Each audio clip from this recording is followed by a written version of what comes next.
We will be reading the first chapter of Satya Sai Vidya Vahini. With the number of votes that I got in the poll that I recently conducted, that being said, let's start with Baba's Divine Vahini, written by Satya Sai Baba. Chapter 1, The Supreme Reality. The process of living has the attainment of the Supreme as its purpose and meaning. So, by the Supreme is meant the Atma. All those who have grown up in the Bharatiya or the Indian culture know that the Atma is everywhere. But when asked how they have come to know of this, some assert that the Vedas have taught them so. Others quote Shastras or spiritual texts, and others rely on the experiential theory of the great sages. Each of these bases their conclusions and proves its correctness according to the sharpness of their intellect. Many great people have directed their intelligence towards the discovery of the omnipresent Atma and succeeded in visualizing that divine principle.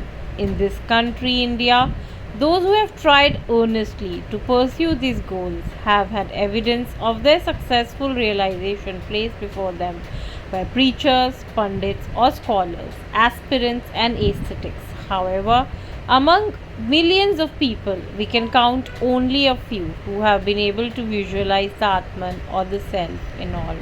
No living being except the human has been endowed with intelligence and discriminative faculty heightened to this degree in order to enable it to visualize Atma. This is why humanity is acclaimed as the crown of creation and why the Shastras proclaim that the chance of being born as a person is a very rare piece of good fortune.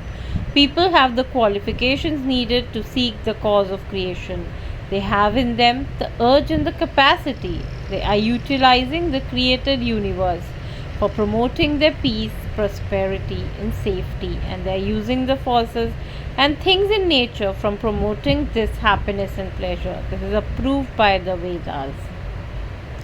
Vedas really reveal the Supreme. The Vedas are the authority for the faith of millions. They are the very words of God. The Hindus believe that the Vedas had no beginning and will have no end. In the Vedas, God speaks to humanity.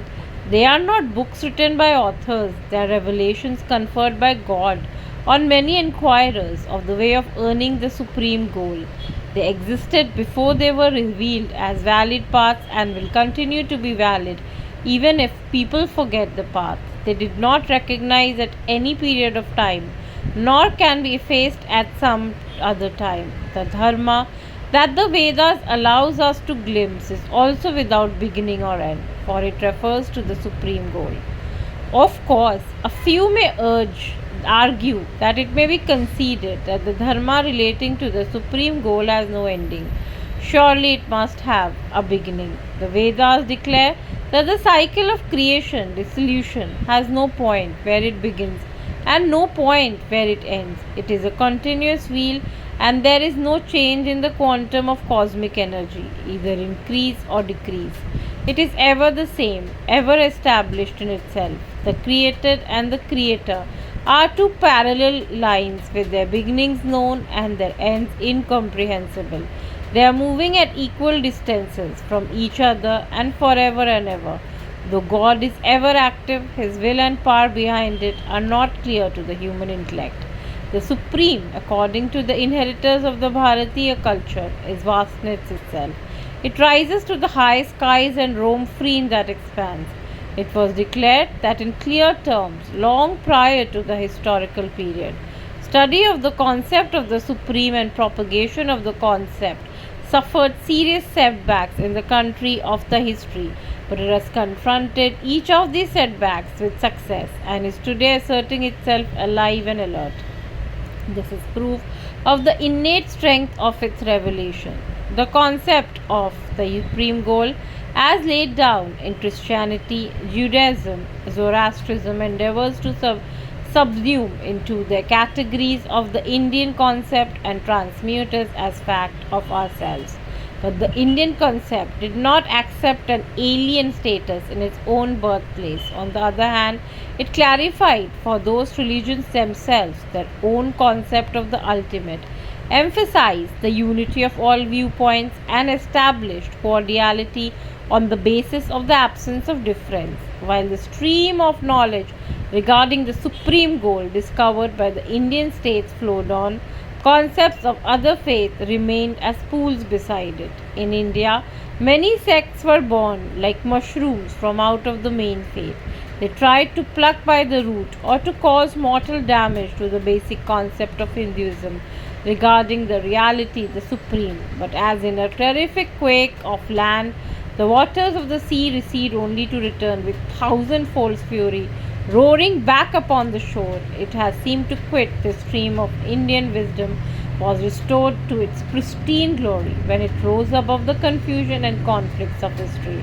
When the agitation subsided, it attracted the varied sects that distracted the mind of people and merged them into its expansive form. The Atma principle of the Indian is all embracing, all revealing, all explaining, and all powerful.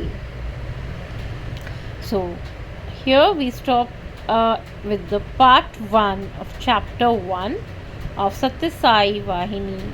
We will be continuing by the grace of Swami in the next audio file. Till then, thank you for tuning in.